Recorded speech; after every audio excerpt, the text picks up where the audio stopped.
किन्हीं का भाव आया है, मेरा नाम गोविंद है और मैं थोड़ो शरारती स्वभाव को हूं।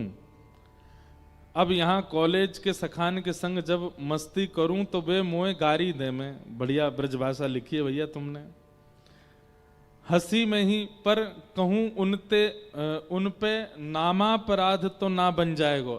नहीं, मित्र अगर कभी हंसी मजाक करते हैं, और करना ही चाहिए। मित्रता ऐसी थोड़ी है कि महाराज वहां पे भी फॉर्मेलिटी, ए भाई मैं तुझसे जब मिलता हूं तो सुबह मिलकर के गुड मॉर्निंग बोला करो मुझे, ये मित्रता होती है क्या? मित्रता में ऐसा होता है क्या? अरे भाई मैं आता हूं तो तुम भी हाथ जोड़ा करो, मैं भी हाथ जोड़ा करूं, फिर विधिवत दोनों बैठा करेंगे, मेरी थाली में से तुम मत खाना, तुम्हारी में से मैं नहीं। ये कोई मित्रता है? ये तो फॉर्मेलिटी होती है, बाहरी लोगों के साथ में होता है। मित्र के साथ तो व्यवहार अलग होता है। तो मित्रता में अगर कभी कभी, लेकिन मित्रों को एक बात कह देना कि गाली ना दिया करें। गाली देना अच्छी बात नहीं है। आपको बहुत ही गुस्सा आता है और बहुत ही कुछ कहने की मन हो मित्र से, तो आप पागल कह सकते हो, बस इससे बड़ी गाली मत देना। हम लोग सारी कड़वी गालियां ही क्यों देते हैं? हम तो कभी कभी कथा में कहते हैं, मैंने गालियों का नाम बदल दो। किसी में बहुत गुस्सा आवे तो उससे कहने, ए गुलाब जामुन इधर आ। मीठी मीठी गाली तो अच्छा है ना, मित्रता और बढ़िया लगेगी आपको। कई सारे नाम बड़े विचित्र हैं हमारे यहाँ, ड्राई फ्रूट्स के, सब्जियों के, और क्या कहते हैं, कई कई स्थानों के प्रसाद के व्यंजन भी बड़े विचित्र होते हैं नाम उनके। आज हमने कुछ खाया था, मैं नाम भूल गया उसका, है डुस्सू क्या डुस्सू ना क्या डुस्सा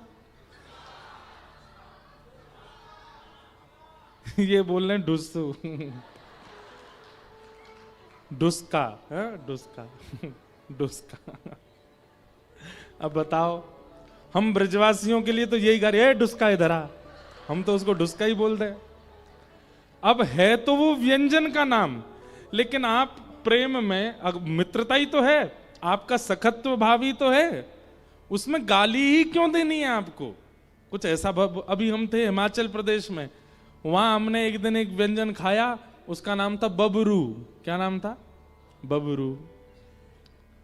एक सब्जी खाई, भारत की सबसे महंगी सब्जी, उसका नाम था गुच्छी। एक मनाली में एक डिश बनती है सिड्डू। अलग अलग व्यंजन है। एक ड्राई फ्रूट है, उसका नाम है चिलगोजा। तो जो आपकी मित्र मंडली में नेक्सा सा डोलता रहता हो, इधर उधर फुदकता, उसका नाम ही धर दो चिलगोजा। ए चिलगोजा इधर आ। तो गाली क्यों देनी है? ऐसे मीठे मीठे नाम रख दो ना, ऐसी बढ़िया बढ़िया बातों से बुलाते रहा करो एक दूसरे को। तो अपराध तो नहीं लगेगा उनको, मित्रता में तो सब है, लेकिन उनको ये वाली बात बता दीजिएगा कि महाराज जी ने मंच से क्या कहा है, और इसका वो ध्यान रखें। अब ज्यादा गालियां नहीं देनी है। गाली क्यों देनी?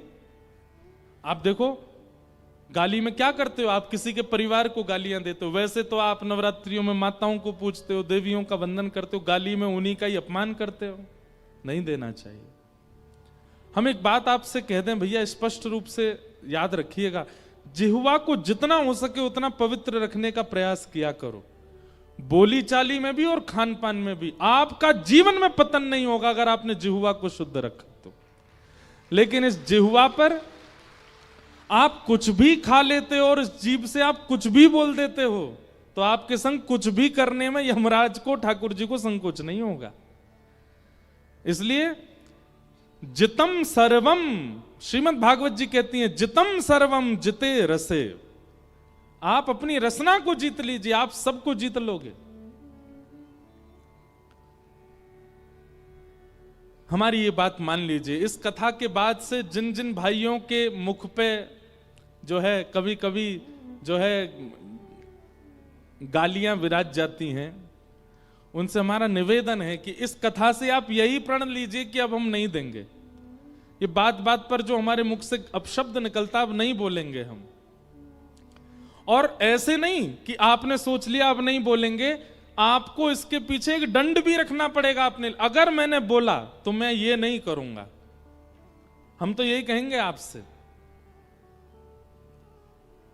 आप रख लीजिए, अगर मैंने आज पूरे दिन में गाली दी तो जब गाली दूं उसके अगला भोजन, रात्रि का भोजन नहीं करूंगा। फिर मैं पत्नी को मैसेज कर देना घर पे, आज हमने गाली निकल गई मुख से, भोजन नहीं करेंगे रात में। ऐसे दंड देंगे तो ही सुधरोगे।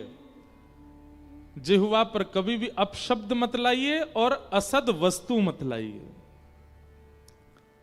हमें सुनकर के थोड़ा सा कष्ट तो हुआ, पर हमारे झारखंड के लोग थोड़े कभी कभी खान पान में अशुद्धता कर देते हैं।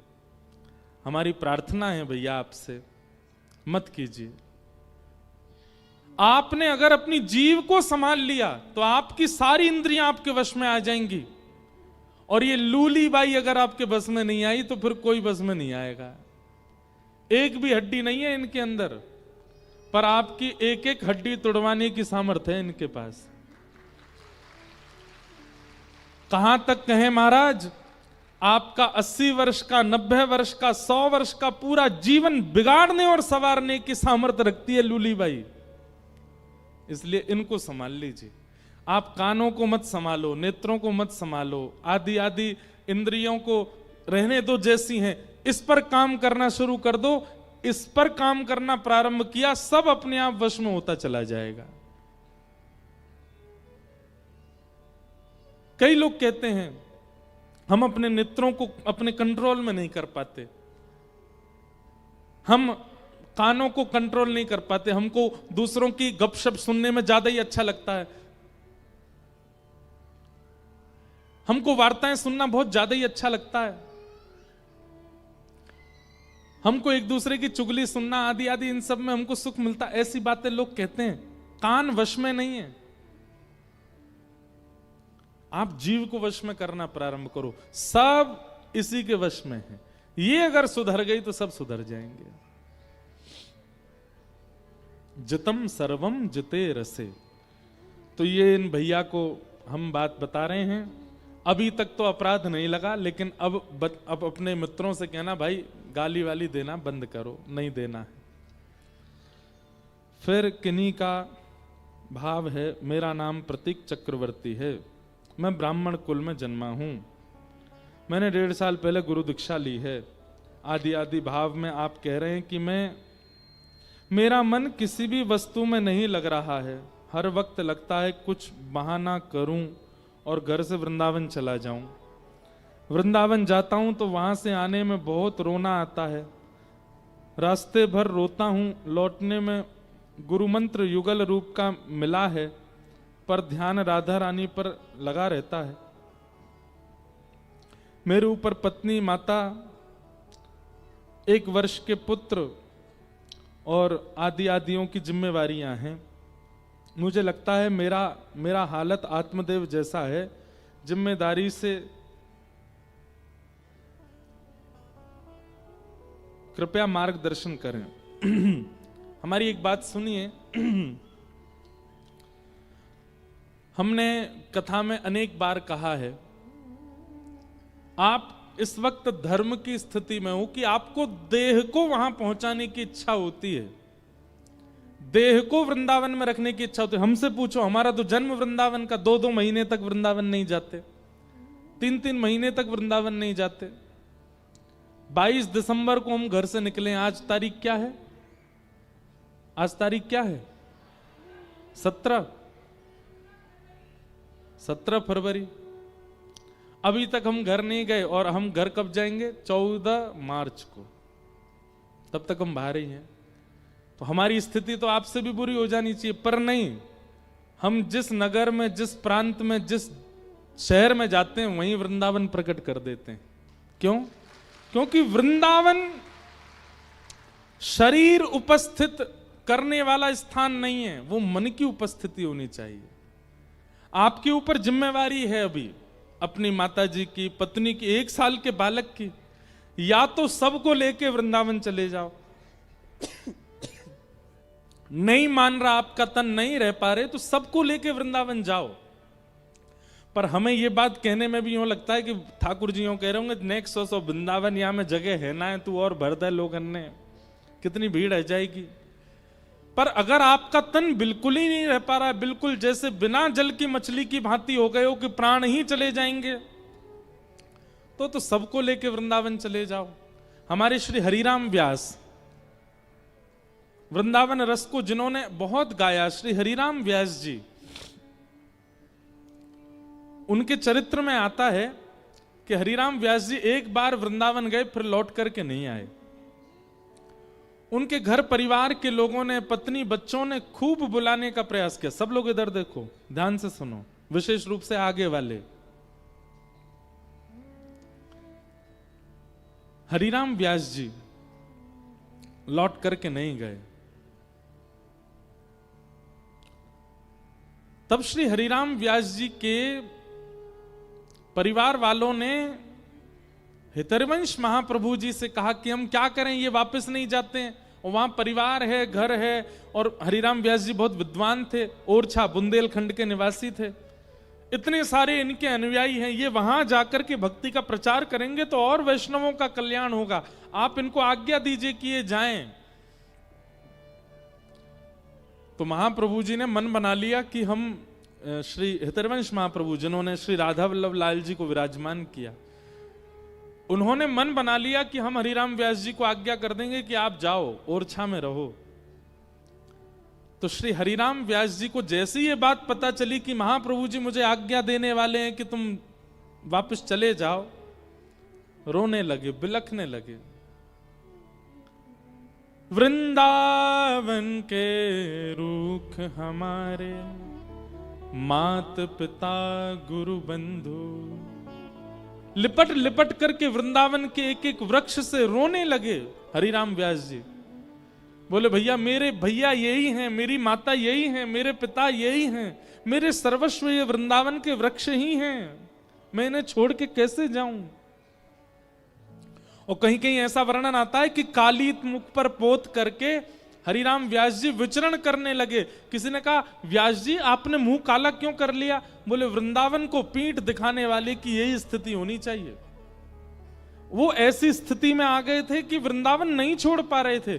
तब हितरवंश महाप्रभु ने जब उनकी ये दशा देखी, रो रो करके बुरा हाल, प्राण निकलने को हो रहे हैं, तब महाप्रभु जी ने कहा, भैया देखो, इसने वृंदावन को पकड़ा होता तो मैं आज्ञा कर देता और ये वृंदावन छोड़ के चला जाता, पर इसने वृंदावन को नहीं पकड़ा है, वृंदावन ने इसको पकड़ा है, ये नहीं जा पाएगा यहां से। तो अभी आपकी जो स्थिति है, जिन भैया का ये भाव है, आपने वृंदावन को पकड़ा है, वृंदावन अगर आपको पकड़ेगा तो आप रांची में ही वृंदावन प्रकट कर दोगे, रांची में ही वृंदावन का अनुभव करने लग जाओगे। इसलिए हमारी प्रार्थना है, कथाएं सुनकर के, नाम जप करके, अपने कर्तव्यों का निर्वहन करके नित्य मानसी भाव से वृंदावन का दर्शन कर लिया करो। और नहीं हो पा रही है ये बात तो फिर सबके सहित वृंदावन में बस जाओ। और वृंदावन में बसना इतना आसान नहीं है, किशोरी जी कृपा करेंगे तो ही संभव हो सकता है। तो इसलिए या तो मानसिक भाव से यहीं से वृंदावन को, मन को वृंदावन में छोड़ दीजिए, और नहीं रह पा रहे हैं वृंदावन के बिना तो सबके सहित वृंदावन चले जाओ। यही दो उपाय हैं बस।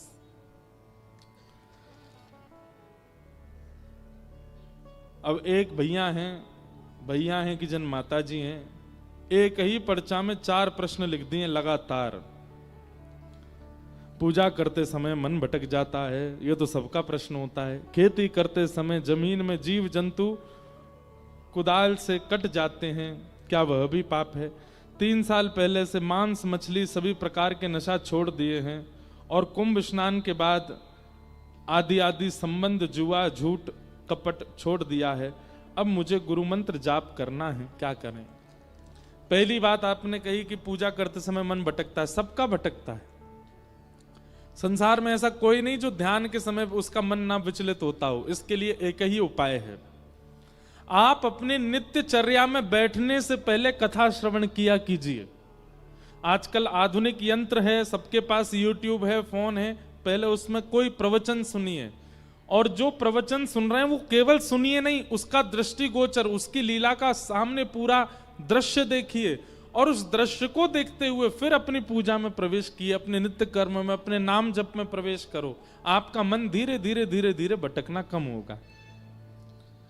और फिर भागवत में कपिल देवभूति संवाद में अष्टांग योग बताए हैं, 8 प्रकार के योग, यम, नियम, आसन, प्राणायाम, प्रत्याहार, ध्यान, धारणा और समाधि।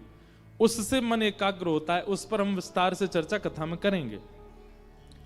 फिर आपने कहा कि खेती करते समय जमीन में जीव जंतु आदि आदि आ जाते हैं, आप जानबूझ के तो नहीं कर रहे ना उनको। अगर आप कुछ कर रहे हो, उस समय अगर कोई दिख जाए तो निश्चित है कि आप उसको हटा दोगे वहां से। जानबूझ करके अगर किया जाए तो वह पाप माना जाएगा, पर जानबूझ करके तो नहीं किया। अगर हाँ, इतना ध्यान रखा कीजिए कि अगर आपको दिख जाए कि कोई जीव है, कोई ऐसा सर्प आदि है, तो उसको वहां से हटाने का या भगाने का प्रयास करके आगे क्रम अपना किया करें। फिर आपने कहा 3 साल पहले मांस मछली आदि सब छोड़ दिया, नशा छोड़ दिया, आदि आदि सब, आप जुआ कपट छल सब छोड़ दिया।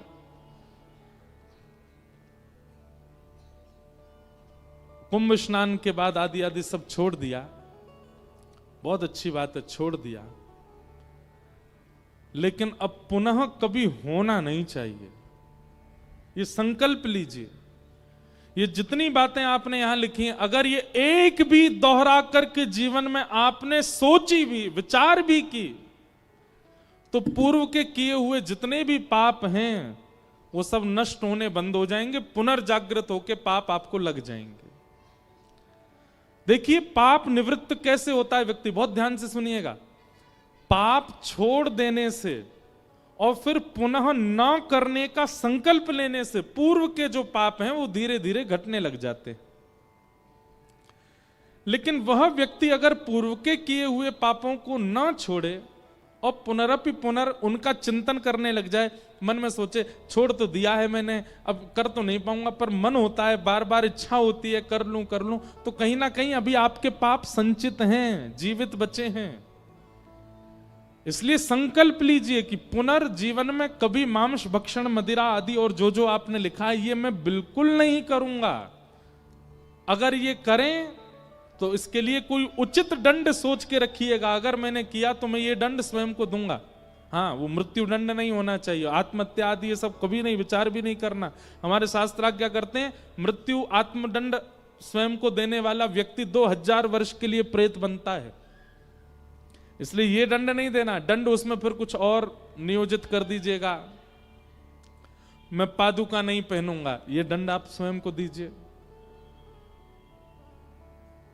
या फिर वृंदावन जाके, अयोध्या जाके, कहीं जाकर के इतने संतों को भंडारा कराना है, इतनी कन्याओं का विवाह करना है, आदि आदि, ऐसा कुछ दंड दीजिएगा स्वयं को।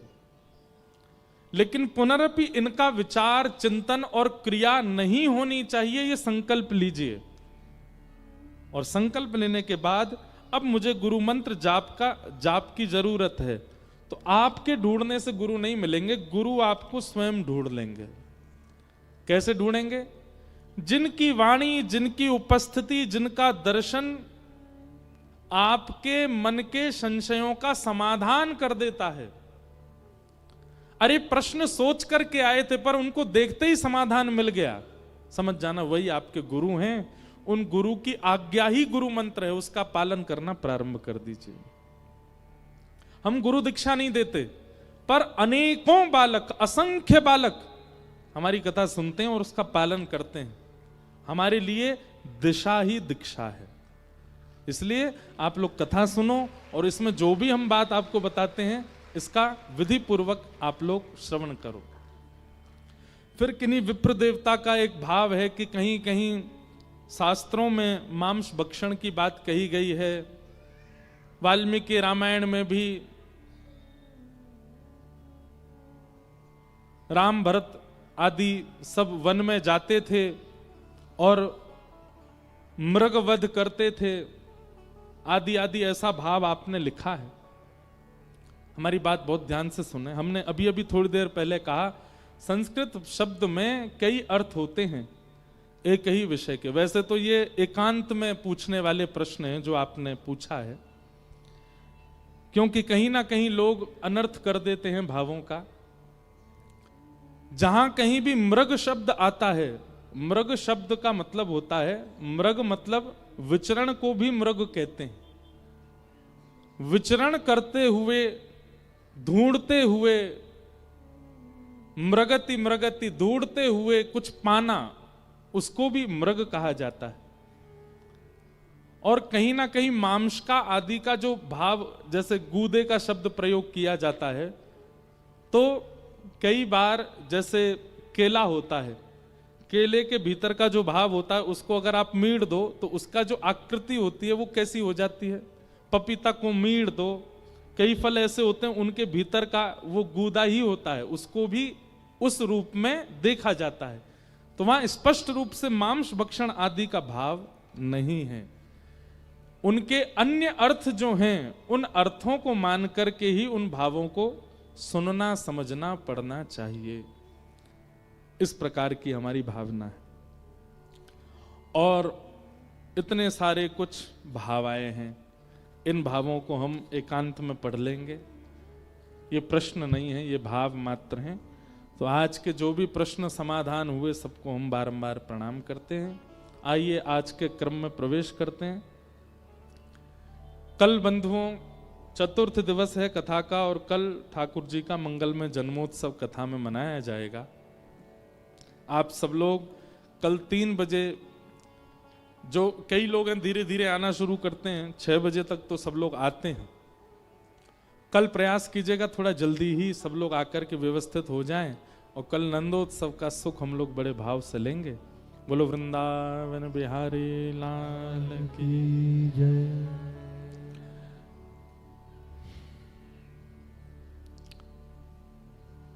कल हम लोगों ने भागवत जी का मंगलाचरण श्रवण किया, एवं 6 प्रश्न जो सौनकादि ऋषियों ने सूत जी से किए हैं उनका भाव श्रवण किया। तत्पश्चात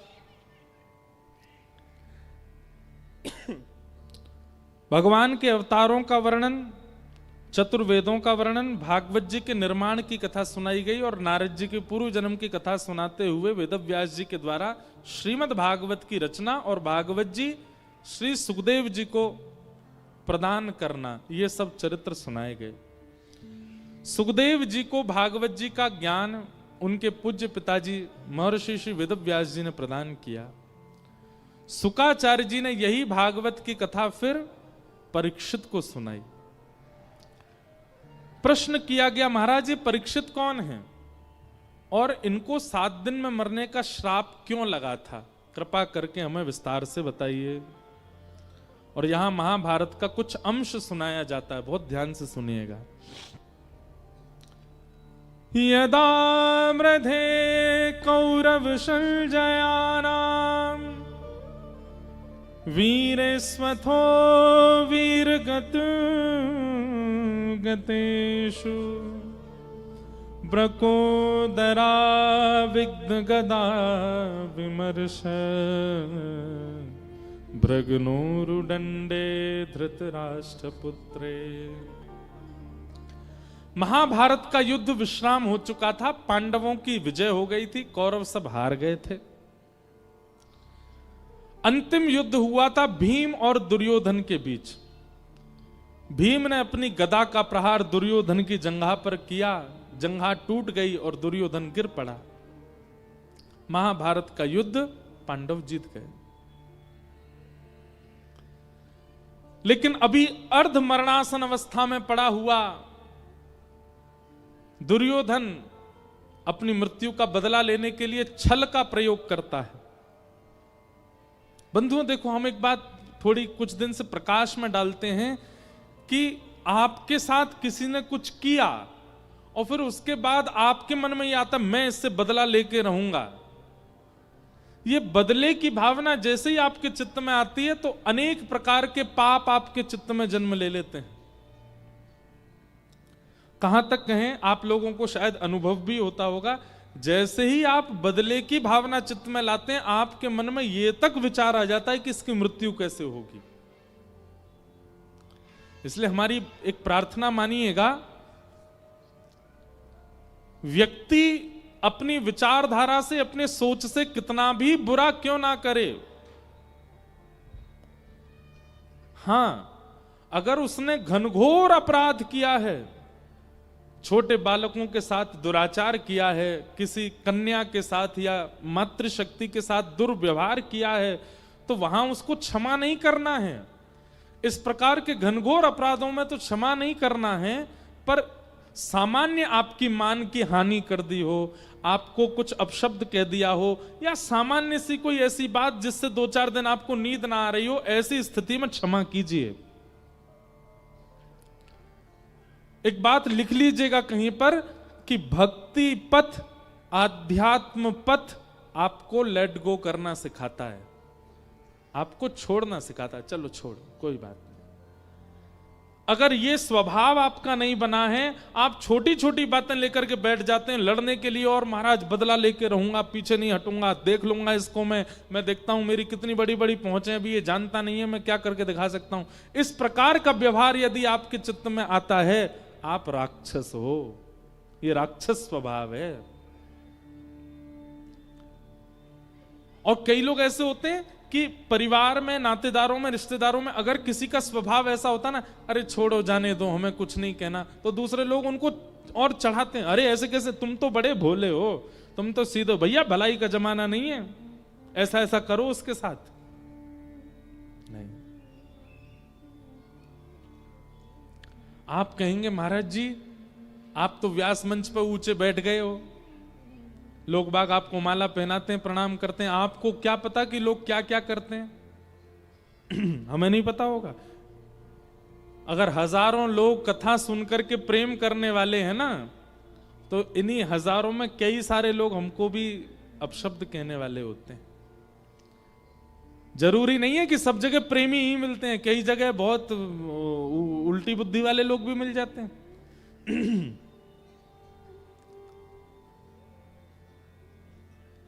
लेकिन क्षमा करना एक आध्यात्मिक व्यक्ति का स्वभाव है। हो सकता है कि आप अपनी पीड़ा हमारे सामने सुनाते हुए ये कह देंगे, महाराज जी देखिए हमारी पीड़ा सुनो, इसमें क्षमा कहां तक जायज है बताओ। पर हमारी एक बात, आप हमसे व्यक्तिगत मिलोगे ना तो हम यही कहेंगे, क्षमा मत करो, दंड दो, पर हम मंच से कह सकते हैं। आप अगर क्षमा करेंगे ना, तो उस व्यक्ति को वो दंड मिलेगा जो आप सोच भी नहीं पाओगे, और वो दंड ठाकुर जी देते हैं। फिर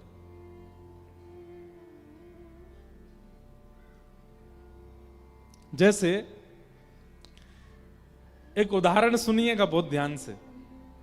बच्चा अगर गड़बड़ी करे, कुछ गलती करे घर में, बच्चे बहुत ध्यान से सुनिएगा, अगर आपने कुछ गड़बड़ी करी, कोई गलती करी और मां ने देख लिया और मां ने देख करके आपको छोड़ दिया, तो आपकी टेंशन बढ़ जानी चाहिए। क्यों? मां ने छोड़ दिया, पिताजी मां से ज्यादा दंड देंगे, इसलिए 2-4 चपाटे मां के ही खा लो, ताकि पिताजी तक बात ना पहुंचे, क्योंकि पिताजी के हाथ में बात आ गई तो फिर कार्य बहुत ज्यादा बिगड़ जाएगा। ठीक वैसे ही आपके साथ किसी ने अनुचित व्यवहार किया, आप अगर उसको दंड दोगे तो वो दंड एक प्रकार का बदला, वो आप बदला लेने की भावना आपके मन को बिगाड़ेगी। उसको तो केवल आप दंड देके थोड़ी पीड़ा दोगे, लेकिन कहीं आपने अगर उसको क्षमा कर दिया, जाने दिया, तब ठाकुर जी आपकी कमान संभालते हैं। बोले अच्छा इसने क्षमा किया, मैं नहीं करूंगा, अब इसका दंड मैं दूंगा। और ठाकुर जी जब दंड देते हैं तो वो दंड आपके विचार से परे होता है। तो ये एक आध्यात्मिक स्वभाव है, ये एक भक्ति पथिक का स्वभाव है कि वो जाने देता है बातों को, ठीक है। पर हां, कुछ अपराध ऐसे हैं उनमें नहीं। पत्नी के साथ दुर्व्यवहार होता है, बच्चों के साथ दुर्व्यवहार होता है, पति के साथ भी दुर्व्यवहार होता है। वैसी स्थिति, वो चरम स्थिति आ जाए तो बात अलग है। पर सामान्य सी मान हानि जैसी है, सामान्य सा कुछ अपशब्द है, सामान्य सी कुछ बातें हैं, उनमें तो थोड़ा छोड़ने दिया करो बातों को। उसको पकड़ के मत बैठा करो, उससे आपका ही मन खराब होता है। रात भर नींद नहीं आ रही, टेंशन बढ़ी जा रही है, क्यों? देख लूंगा, मेरे रिश्तेदारों के आगे इतना बुरा बोल दिया, मुझको गलत बोल दिया है। क्या गलत बोल दिया? 500 गज में मकान है हमारा, 300 गज ही बताए, बस मेरी मान की हानि कर दी है। अरे 500 गज में बना रखा, 300 गज बोल रहा था वहां पे। रुक जा, अगली बार तेरे रिश्तेदार आएंगे, मैं 100 गज ही बताऊंगा। छोटी छोटी बातें हैं, इस पे भी लोग इतना गुस्सा करते हैं। नहीं, ये वैष्णव स्वभाव नहीं, घोर संसारी का स्वभाव है ये। इसलिए कभी कभी जाने दिया कीजिए। दुर्योधन, पूरी सेना खत्म हो गई, अपने खत्म हो गए, भाई खत्म हो गए, परिवार खत्म हो गया, उसके बाद भी दुर्योधन के मन में यह नहीं आया कि चलो जाने दिया जाए। नहीं, अश्वत्थामा गुरुपुत्र को कहता है, इन पांडवों ने हमारा वंश खत्म कर दिया, इन पांडवों ने हमारा पूरा परिवार, हमारी सेना खत्म कर दी, इनको हम जीने नहीं देंगे। अगर हम हस्तिनापुर की राज्य गद्दी पर नहीं बैठ पाए तो ये भी नहीं बैठने चाहिए। अश्वत्थामा बोला, क्या करूं? बोले, धर्म से तो युद्ध हमने कर लिया, अब अधर्म से करो। धर्म क्या है? सूर्य उदय से सूर्यास्त तक युद्ध कर सकते हो। और अधर्म क्या है? सूर्यास्त के बाद भी अपने शत्रु के साथ युद्ध करना, उसको मारने की चेष्टा करना, यह अधर्म है। जाओ, अब अंधेरा हो चुका है, ये पांडव थके हारे अपने शिविरों में सो रहे होंगे, सोते हुए पांडवों को मार दो, तुम अधर्म करो। बदले की भावना आपके चित्त में पाप को जन्म देती है।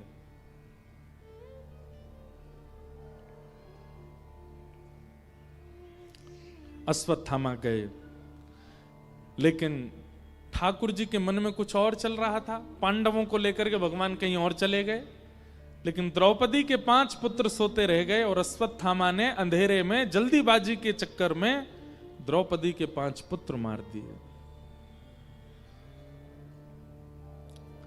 प्रातःकाल का समय हुआ, अपने पुत्रों की हत्या सुन करके द्रौपदी रोने लगी। अर्जुन ने प्रतिज्ञा ले ली, मैं जीवित नहीं छोड़ूंगा जिसने भी बालकों की हत्या की है। अश्वत्थामा को बंदी बना लिया, पर द्रौपदी ने अश्वत्थामा को क्षमा कर दिया। बंधुओं, एक बात बहुत ध्यान से सुनिएगा। अब यहां द्रौपदी के साथ जो घटना घटी है, इधर देखिए सब लोग, बहुत ध्यान से सुनिए। द्रौपदी के साथ जो घटना घटी है, इसका कभी आप चिंतन भी नहीं कर सकते। द्रौपदी के निर्दोष 5 बालकों की हत्या कर दी है, और ऐसी स्थिति में द्रौपदी अपने बालकों के हत्यारे को क्षमा कर रही है। मां का एक स्वभाव होता है, वो अपने पुत्र को स्वयं डांट लेगी, मार लेगी, पीट लेगी, लेकिन कोई और उसके पुत्र को हाथ लगाए, ये मां सहन नहीं कर सकती। कभी कभी पिता भी अगर पुत्र पर नाराज होते हैं तो मां सामने आ जाती है, बस बहुत हो गया, अब इससे ज्यादा मत करो, खुद चाहे कितना भी मारे उसको। मां का स्वभाव होता है कि वो अन्य किसी को इतना अधिकार नहीं देती कि उसके पुत्र या पुत्री को कोई कुछ कहे। यहां तो हत्या कर दी 5 बालकों की, और द्रौपदी क्या कह रही है? छोड़ दो इसको, इसको मत मारो। अर्जुन ने पूछा, क्यों? तुम्हारे बालकों को मारा है इसने, इसको क्यों ना मारूं? किस कारण से छोड़ दूं इसको? तब द्रौपदी ने जो कारण दिए हैं ना, वो सुनने लायक है। द्रौपदी क्या कहती है? द्रौपदी पहली बात कहती है, अर्जुन, ये हमारे गुरु का पुत्र है, गुरुपुत्र है। गुरुपुत्र मतलब? गुरुपुत्र मतलब गुरु समान। महाभारत युद्ध में गुरुदेव तो मारे गए, लेकिन गुरुपुत्र को कम से कम गुरु रूप मान करके छोड़ दो। जिन गुरु जी ने धनुष उठाना सिखाया, बाण चलाना सिखाया, रणभूमि में खड़ा होना सिखाया, उन गुरु के ऋण से हम कभी उऋण नहीं हो पाएंगे, कम से कम उनके पुत्र को गुरु रूप मान करके क्षमा कर दो। गुरु निष्ठा। जबकि होता ऐसा है बंधुओं कि जब कोई बहुत सगा व्यक्ति चला जाता है ना, तो व्यक्ति इतना व्याकुल हो जाता है कि कई बार वो भगवान को भी कोस देता है कि हे नाथ, क्या आप में दया नहीं है, मेरे इतने प्रिय को मुझसे छीन लिया।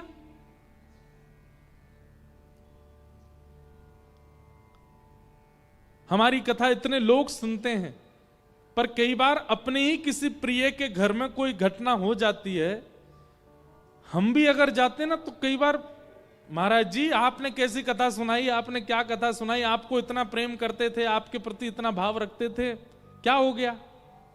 लोगों के मन में एक क्षण नहीं लगता विश्वास आने में ऐसी स्थितियों में। लेकिन द्रौपदी की स्थिति देखिए, 5 बालक मर गए और द्रौपदी कह रही है गुरुपुत्र है हमारा। गुरुपुत्र गुरु समान होता है, इसको मत मारो। दूसरी बात, हम क्षत्रिय हैं और ये ब्राह्मण हैं। ब्राह्मण वंद्य होते हैं, ब्राह्मण पूजनीय होते हैं, इसको नहीं मारना चाहिए। तीसरी बात, ये भी किसी मां का बेटा है, और ये जिस मां का बेटा है वो पहले ही विधवा हो चुकी है। विधवा मां के एकमात्र पुत्र को मार देना एक प्रकार से एक विधवा मां को कितनी पीड़ा देने के समान है। उसके पति भी नहीं है और एक पुत्र है, उसको भी मार दोगे, वो बेचारी कहां जाएगी।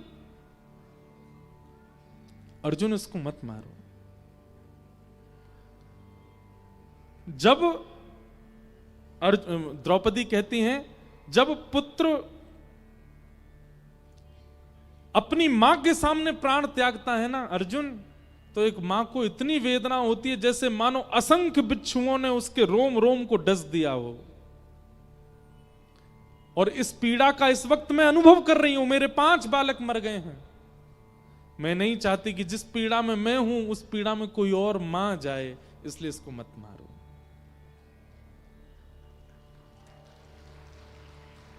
और अंतिम बात द्रौपदी कहती है, अगर इसको मारने से मेरे 5 पुत्र जीवित हो जाएं तो मार दो, लेकिन अगर 5 जीवित नहीं होंगे तो इसकी हत्या मत करो। ये बात सुनकर के पूरी सभा स्तब्ध हो गई, लेकिन सभा में एक खंभ से अपने टेक लगा करके खड़े हुए द्वारिकाधीश, उनके नेत्र सजल हो गए, नेत्रों में अश्रुबिंद आ गए ठाकुर जी के। बंधुओं, एक बात हमेशा याद रखना, जब आपके जीवन में सब कुछ अनुकूल चल रहा है ना, सब कुछ अच्छा अच्छा अच्छा अच्छा चल रहा है, तो यह समझ लीजिएगा ठाकुर जी की दृष्टि है नहीं आपके ऊपर। ठाकुर जी अभी कहीं और मुंह फेर के खड़े हैं, इसलिए सब बढ़िया ही बढ़िया चल रहा है।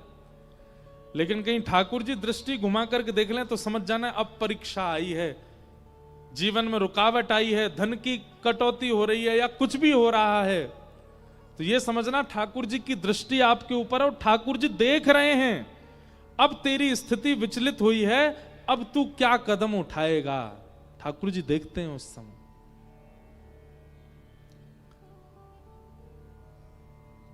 अनुकूल परिस्थिति में आप क्या करते हो इससे फर्क नहीं पड़ता, पर प्रतिकूल परिस्थिति में आपके निर्णय कैसे होते हैं उससे ठाकुर जी रीझते हैं। इसलिए बंधुओं, कभी भी प्रतिकूल परिस्थिति आती है, धन की कटौती हो रही है, व्यापार में वृद्धि नहीं हो रही है, पत्नी नहीं सुनती है, बच्चे अपनी मनमानी करते हैं, आदि आदि, ये सब स्थिति और भी कुछ स्थिति अगर जीवन में आ रही है ना, तो उस समय एक बात का ध्यान जरूर रखा कीजिए, ठाकुर जी इस समय मुझ पर नजर गाड़ के बैठे हैं। मेरा एक एक निर्णय, मेरा एक एक कदम, मेरी एक एक बात को वो ध्यान पूर्वक सुन रहे हैं। मेरी परीक्षा चल रही है, मुझे बहुत सावधानी रखनी है, पीछे हटना नहीं है, भागना है नहीं, मुंह नहीं फेरना है, करना है उस क्रिया को, लेकिन ये विचार करके करना है कि ठाकुर जी की दृष्टि है। उस समय यदि आपके निर्णय, आपका व्यवहार, आपका स्वभाव, आपकी विचारधारा, आपके क्रोध सब पर अगर आपने नियंत्रण कर लिया, तो जिस प्रकार अभी द्रौपदी से ठाकुर जी प्रसन्न हो गए, ऐसे आपसे हो जाएंगे। इसलिए विपरीत परिस्थिति में आप सब सोचते हो, पर एक बात का विचार किया करो, ठाकुर जी देख रहे हैं। आप जब एकांत में बैठ के रोने लग जाते हैं, आप जब स्वयं को कोसने लग जाते हैं, आप दर दर भटकने लग जाते हैं, उस स्थिति से निकलने के लिए कुछ भी करने को तैयार हो जाते हैं, उस समय यह विचार कर लिया कीजिए ठाकुर जी देख रहे हैं आपको। हम एक बात कहते हैं, पानी में अगर गहरे पानी में कभी जाओ तो बचने का एक नियम सुन लीजिए। अगर डूब रहे हो, गिर गए हो नाव से या गहरे पानी में चले गए हो, तो दो चीजों का ध्यान रखना। एक तो मुंह बंद रखना और दूसरे हाथ पैर मत मारना।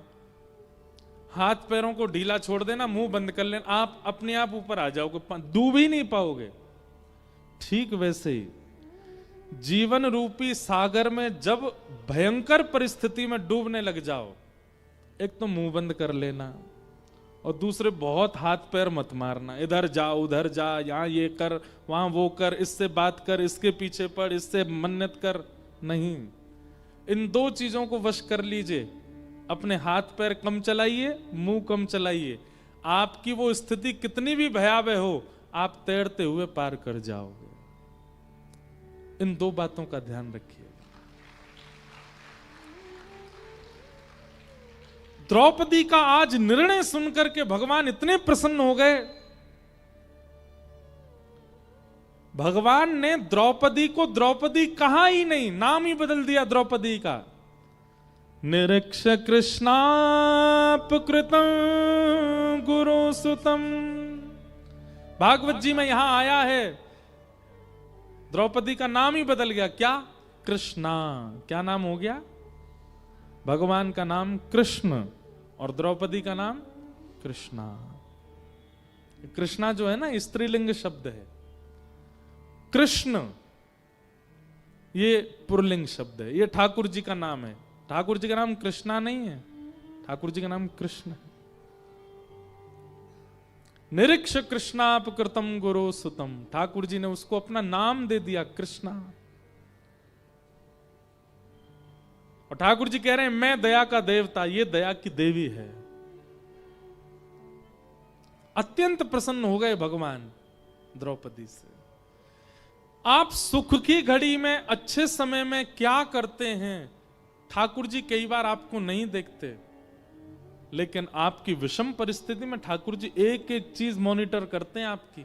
आपका व्यवहार कैसा है, आपका स्वभाव कैसा है, आपकी विचारधारा कैसी, आपकी वाणी कैसी है। विपरीत अवस्था में बालक स्वस्थ हो, धूल में खेले, रोड पर चला जाए, मित्रों के साथ खेले, कोई दिक्कत नहीं, माता पिता को चिंता नहीं होती। पर बालक को खांसी जुकाम हो जाए, बुखार हो जाए, मां 24 घंटे उसके आगे पीछे घूमती रहती है। एक एक बार उसको थर्मोमीटर लगा के देखेगी, बार बार उसकी नब्ज देखेगी, सिर पर पट्टी रखेगी, बार बार दृष्टि डालती है मां। ठीक वैसे ही आपकी विषम परिस्थिति में ठाकुर जी देखते ही रहते हैं और परखते हैं कि आपका स्वभाव, व्यवहार, वाणी कैसी है उस समय। क्योंकि अनुकूल परिस्थिति में तो सब अच्छा बोलते हैं, प्रतिकूल में जो अच्छा बोले वो श्रेष्ठ।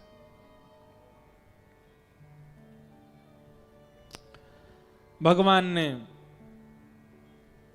अर्जुन ने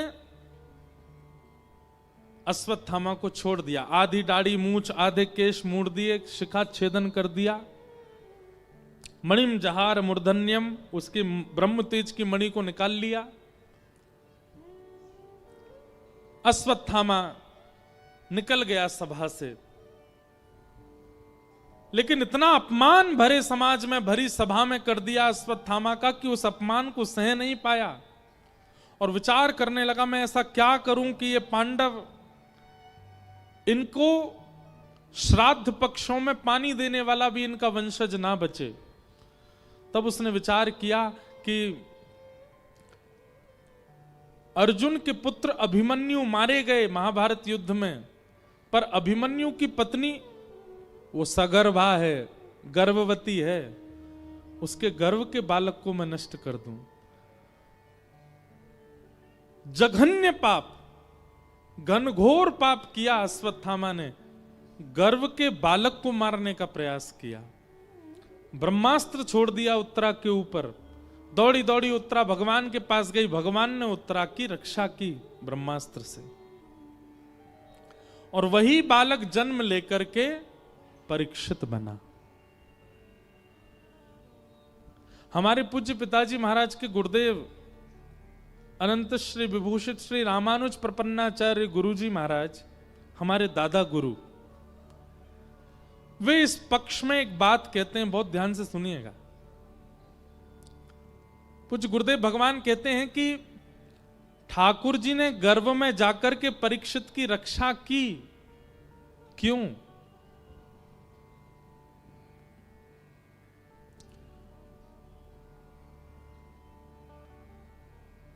माता के गर्भ में कई बार कई बालक प्राण त्याग देते हैं। सबकी रक्षा तो ठाकुर जी नहीं कर पाते, पर परीक्षित में ऐसा क्या विशेष है कि उसकी ठाकुर जी ने गर्भ में जाके रक्षा की? द्रौपदी के 5 पुत्र भी तो मारे गए अश्वत्थामा के द्वारा, ठाकुर जी ने उनकी रक्षा नहीं की, पर उत्तरा के गर्भ के बालक की रक्षा की, क्यों? तो हमारे गुरुदेव भगवान कहते हैं ठाकुर जी को यह बात पता थी कि भविष्य में चल करके ये भागवत का श्रोता बनने वाला है, ये भागवत को सुनने वाला बनेगा और श्रीमद् भागवत सुनकर के भक्ति मार्ग में अग्रसित होगा। इसलिए भागवत के श्रोताओं से ठाकुर जी को कितना प्रेम है, ये प्रेम प्रतिबिंबित कराने के लिए, प्रतिदर्शित कराने के लिए ठाकुर जी ने गर्भ के बालक की रक्षा की। आप सब लोगों को अपनी पीठ थपथपानी चाहिए कि आप कथा सुन रहे हैं, ठाकुर जी को श्रोताओं से इतना प्रेम है, कथा सुनने वालों से इतना प्रेम है कि वे गर्भ में भी यदि संकट में होते हैं ठाकुर जी वहां रक्षा करते हैं। कथा श्रवण करने वाला इतना प्रिय लगता है। गोपियां कौन हैं? तब कथामृतम, ऊपर लिखा है तब कथामृतम तप्त जीवनम कभी विरीडितम कल्मषापहम श्रवण मंगलम श्रीमदाततं भुवि गृह्णन्ति ते भूरिदा जना। गोपी गीत का एक श्लोक है। गोपियां कौन हैं? क्यों प्रेम करते हैं ठाकुर जी? उनके साथ क्यों रास रचाते हैं? क्योंकि गोपियां कथा श्रवण करती हैं, श्रोता हैं। रुक्मणी जी से विवाह क्यों करते हैं भगवान? क्योंकि रुक्मणी जी अपने पत्र में लिखती हैं, श्रुत्वा गुणान भुवन सुंदर शृण्वताम ते, मैं आपकी कथा सुनती हूं। ठाकुर जी कहते हैं मेरी पत्नी बनने योग्य हो। हनुमान जी महाराज राम जी को इतने प्रिय क्यों हैं? प्रभु चरित्र सुनवे को रसिया, राम लखन सीता मन बसिया। आप लोग यदि उठा करके देखेंगे तो हर जगह ठाकुर जी ने अपने प्रेम का इजहार किया है, तो वो श्रोताओं के प्रति किया। सुनने वाले इतने प्रिय लगते हैं ठाकुर जी को। हम कथा सुना रहे हैं, व्यास मंच पर बैठे हैं, ऊंचे बैठे हैं, पर निश्चित ही ठाकुर जी की दृष्टि मेरे पे नहीं होगी। यहां बैठे हुए सब श्रोताओं को ही देख रहे होंगे और आप सबके मुखमंडल को देख करके ठाकुर जी इतने प्रसन्न हो रहे होंगे, मेरी कथा सुन करके कितना आनंद में आ रहा है। अब इसका विकार धीरे धीरे ठीक होगा। अब इसके अंदर एक दोष है, वो दोष मैं व्यास जी से बुलवाऊंगा।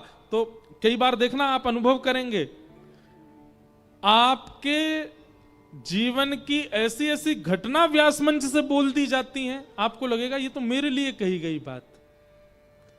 कैसे? क्योंकि यहां बैठने के बाद मेरी वाणी नहीं है, ठाकुर जी यहां घूमते घूमते एक एक श्रोता के मन के भाव व्यास से बुलवाते हैं। इसलिए सबके चित्त के संशय अपने आप निवृत्त होने लग जाते हैं। आपने जिज्ञासा प्रकट किया, जितने प्रश्न आए, हम एक बात कहेंगे, कल भी प्रश्न कीजिएगा, जिनको प्रश्न करने का मन है वो जरूर जिज्ञासा भेजिएगा, पर एक बार ऐसा प्रयास कीजिए, आप जिज्ञासा केवल मन में रखिए और लगातार 7 दिन तक कथा सुनिए। आपकी जिज्ञासा का समाधान बिना पूछे अपने आप कथा के किसी प्रसंग में प्रकट हो जाएगा। कैसे?